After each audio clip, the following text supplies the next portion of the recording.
Hello student, मैं उम्मीद करता हूं कि आप सब लोग अच्छे होंगे। बिहार लोक सेवा आयोग के द्वारा कुछ दिन पूर्व ही अपनी रिवाइज एग्जामिनेशन कैलेंडर जारी की गई है, जिसमें कुछ महत्वपूर्ण विज्ञापन जो आने वाली है उसके बारे में एग्जामिनेशन कैलेंडर में चर्चा की गई है।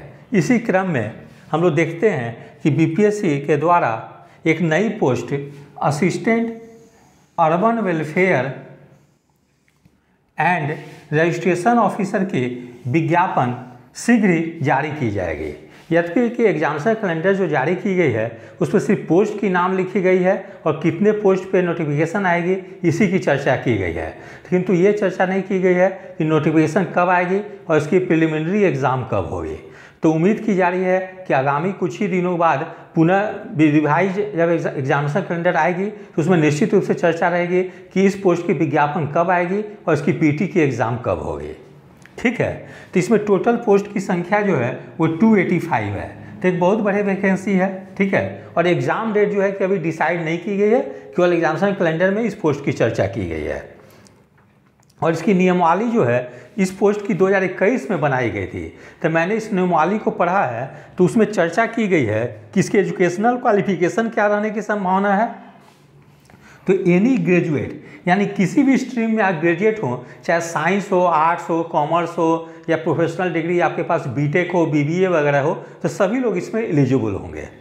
ठीक है, अब हम लोग बात करें, महत्वपूर्ण चीज़ है कि इसमें एज क्या रहेगी। ठीक है, तो मिनिमम एज जो है वो 21 ईयर्स होनी चाहिए। ठीक है, जैसे बिहार गवर्नमेंट रूल्स है कि मिनिमम एज जो होती है 21 ईयर्स, मैक्सिमम जनरल के लिए 37 ईयर्स, ओबीसी के लिए 40 ईयर्स, एससी एसटी के लिए 42 ईयर्स होती है, फिर जनरल और ओबीसी महिला कैंडिडेट के लिए 40 ईयर्स होती है। ठीक है, लेकिन एक महत्वपूर्ण सवाल ये उठ रही है कि बहुत सारे स्टूडेंट लोग ये क्वेरी कर रहे हैं कि सर इसमें मैक्सिमम एज की काउंटिंग कब से होगी। तो जैसे बीपीएससी के द्वारा इसके पूर्व करीब 4 साल पहले एक वैकेंसी निकाली गई थी, बीपीएससी की प्रोजेक्ट मैनेजर की वैकेंसी आई थी, तो उसमें करीब 2020 के आसपास ये विज्ञापन निकाली गई थी, तो उसमें एज की काउंटिंग थी 2014 से हुई थी। तो जैसे बीपीएससी ऑफिस में जाकर बहुत स्टूडेंट क्वेरी किए थे कि सर 2020 में विज्ञापन आई है तो आपने किस आधार पे 2014 से एज काउंट किया है। तो उन्होंने कहा कि जब इसकी नियमावली बनी थी 2014 में, इसलिए मैंने उसी समय से एज काउंट किया है। इसीलिए इस पोस्ट की जो मैक्सिमम एज जो हो सकती है वो जनरल कैटेगरी के लिए एज काउंट होगी वो 1/8/2021 से होने की संभावना है। मैं ये नहीं कर रहा हूँ कि इसी से काउंट होगी, लेकिन एक संभावना है कि पूर्व के विज्ञापन में जब ये नियमावली जिस वर्ष आई थी उसी डेट से एज काउंट हुई थी, इसलिए इसमें भी संभावना है कि ये नियमावली 2021 में बनी है इस पोस्ट की, इसलिए हो सकता है कि मैक्सिमम एज जनरल के लिए 1/8/2021 हो। ठीक है, जिसमें उस समय 37 ईयर्स होनी चाहिए, ओबीसी के लिए 1/8/2021 को 40 वर्ष होनी चाहिए, एससी एसटी के लिए 1/8/2021 को 42 वर्ष होनी चाहिए, हमारी जनरल ओबीसी महिला जो है उनके लिए 40 वर्ष 1/8/2021 को होनी चाहिए। ठीक है, अब हम लोग बात करते हैं कि इसके एग्ज़ाम पैटर्न क्या होगी। तो ये नियमावली में चर्चा जो की गई है एग्ज़ाम पैटर्न की, हो सकता है वही रहे, लेकिन कभी कभी क्या होती है कि बीपीएससी के द्वारा एग्ज़ाम पैटर्न को चेंज कर दी जाती है। ठीक है, जैसे कि अभी बिहार एसएससी के द्वारा जो ब्लॉक स्टैटिस्टिकल अफसर की जो विज्ञापन आई है उसमें इसके पूर्व जो 2010 में निकली थी उसमें ऑप्शनल पेपर और जीएस थी, और इस बार जीके, मैथ, जनरल साइंस और रीजनिंग रख दी गई है। लेकिन इस विज्ञापन में जो एग्ज़ाम की पैटर्न बताई गई है मैं वो बता रहा हूँ, अब आगे जाकर क्या चेंज होगी ये कोई नहीं जानते हैं, लेकिन आप लोग उम्मीद करें कि जो नियमावली में जो एग्ज़ाम पैटर्न बताई गई है उसी पैटर्न पे एग्ज़ाम हो।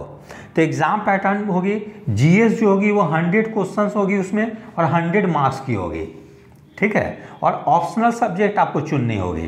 तो बीपीएससी में जो ऑप्शनल पेपर जो है, जैसे बहुत सारी ऑप्शनल पेपर दी गई है, जैसे हिस्ट्री है, पॉलिटिकल साइंस है, ज्योग्राफी है, एंथ्रोपोलॉजी है, पब्लिक एडमिनिस्ट्रेशन है, हिंदी लिटरेचर है, एलएसडब्ल्यू है, मैथ्स है, फिजिक्स, केमिस्ट्री, बायोलॉजी है, तो उसमें से कोई भी एक आप ऑप्शनल सब्जेक्ट को आप चुन सकते हैं। ठीक है, और ऑप्शनल सब्जेक्ट भी जो होगी 100 क्वेश्चंस पूछी जाएगी और 100 मार्क्स की होगी। ठीक है, अब इसकी सिलेबस की बात करें तो सिलेबस क्या रहेगी, तो जो बीपीएससी के द्वारा जो कंबाइंड कॉम्पिटिटिव एग्जाम ली जाती है तो उसकी जो सिलेबस है वही सिलेबस हूबहू इसकी भी रहेगी। ठीक है, तो आप लोग क्या करेंगे, बीपीएससी की सिलेबस वेबसाइट पे भी दी गई है और बहुत सारी प्रकाशन की जो होती है सिलेबस भी बिकती है, वो भी कोई एक ले लेंगे। ठीक है, लेकिन ज़्यादा अच्छे रहेगी कि बीपीएससी वेबसाइट से डाउनलोड कर लें, वो ज़्यादा ऑथेंटिक रहेगी।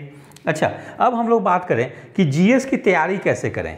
तो 100 क्वेश्चन के लिए आप लोग क्या करेंगे, सबसे पहले कि किसी भी प्रकाशन के द्वारा रिलेवेंट प्रकाशन जैसे घटना चक्र वगैरह है, उसके बीपीएससी के द्वारा पूर्व में जो भी परीक्षाएं ली गई है उसके प्रीवियस ईयर क्वेश्चन को एक बार अच्छे से देख लेंगे। ठीक है, पिछले 10 साल में जो भी बीपीएससी के द्वारा एग्जाम ली गई हो, चाहे वो कंबाइंड कॉम्पिटिटिव एग्जाम हो, एपीओ हो, जुडिशरी हो, टीचर की हो, या अन्य कोई भी एग्जाम ली गई हो, तो उसके प्रीवियस ईयर क्वेश्चन को देख लेंगे। उसके अलावा उसके बाद जो है कि जैसे घटना चक्र बुक है, परीक्षा वाणी है, लूसेंट है, ये सब से आप बेसिक स्तर से तैयार कर लेंगे। इतना आप कर लेते हैं तो मैं समझता हूँ कि 100 क्वेश्चन में से आप 75 से 80 क्वेश्चन आप इजीली सॉल्व कर लेंगे। ठीक है, अब ऑप्शनल की बात करें तो ऑप्शनल भी 100 क्वेश्चन 100 मार्क्स की होगी। तो ऑप्शनल की तैयारी कैसे करें, तो आप लोग क्या करेंगे कि बीपीएससी के द्वारा जो मेंस में 68 बीपीएससी, 69 बीपीएससी और आगामी 17 बीपीएससी होने वाली है, ये तीनों के जो भी आप ऑप्शनल सब्जेक्ट रखते हैं, चाहे हिस्ट्री रखें, ज्योग्राफी रखें, उसके ये 3 एग्जाम के जो है प्रीवियस ईयर क्वेश्चन को देख लेंगे। उससे आपको पैटर्न पता चल जाएगी कि ऑप्शनल पेपर में किस टाइप के क्वेश्चन पूछी जाती है। उसके इधर बीपीएससी के द्वारा टीचर की भी एग्जाम ली गई है, TRE 1, TRE 2, TRE 3, तो उसके 9, 10 और 11, 12 में जो ऑप्शनल पेपर आप रखते हैं उसके प्रीवियस ईयर क्वेश्चन को देख लेंगे।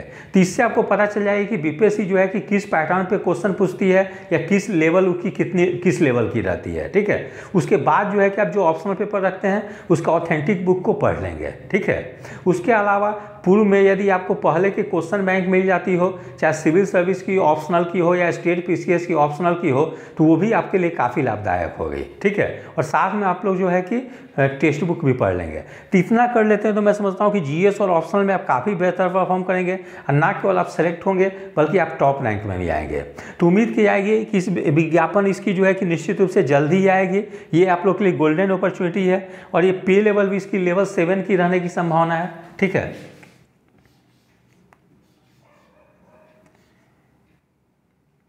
पे जो होगी लेवल 7 की रहने की संभावना है। ठीक है, तो बहुत अच्छी वैकेंसी है। अगर आप इसमें सेलेक्ट हो जाते हैं तो मैं समझता हूँ कि गोल्डन अपॉर्चुनिटी होगी आपके लिए। तो यदि आप सभी लोग को मेरा चैनल अच्छा लगा हो, इसे लाइक और सब्सक्राइब करें। धन्यवाद, टेक केयर।